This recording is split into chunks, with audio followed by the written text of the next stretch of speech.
lorsque vous allez exploiter le livre, que ce soit de manière individuelle ou collective, mais ici plutôt individuelle, se pose la question de savoir s'il faut apposer ou pas des mesures techniques de protection sur ces livres.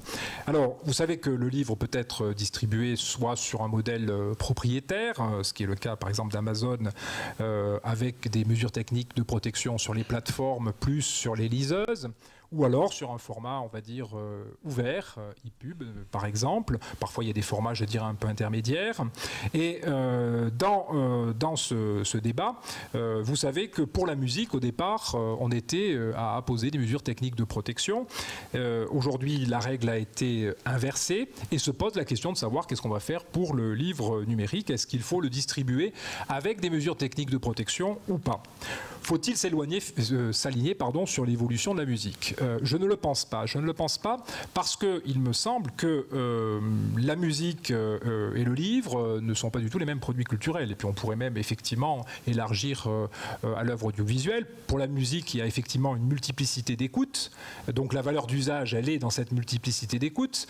C'est pour ça d'ailleurs que les mesures techniques de protection allaient à l'encontre, à mon avis, de cette dissémination de la musique. Pour le livre, la valeur d'usage, eh bien, c'est plus délicat parce qu'une fois que vous avez lu le livre, vous l'avez lu, vous n'allez pas le relire, ou alors évidemment vous allez pouvoir le relire une fois, mais vous allez peut-être le prêter. Et donc les mesures techniques de protection pourraient ici, à mon sens, plus justifier. Alors, quelle réaction du droit? J'en termine par là. Je pense que sur ce terrain, il faut bien distinguer deux débats qui sont souvent confondus. Le premier débat, c'est la maîtrise des mesures techniques de protection. Qui a la maîtrise de ces mesures techniques de protection? Dans le Code de la propriété intellectuelle, il est bien prévu que l'auteur doit être informé de la présence de ces mesures techniques de protection. Il doit donc décider avec l'éditeur si oui ou non il les appose, et l'éditeur ensuite contractuellement va ensuite négocier ou pas avec le distributeur ces mesures techniques de protection. De fait, c'est le distributeur qui les impose, mais normalement, effectivement, la maîtrise, elle serait plutôt du côté de l'auteur et de l'éditeur. Ça, c'est une première question. Et l'autre question qui, à mon avis, va monter en puissance, c'est la question de l'interopérabilité.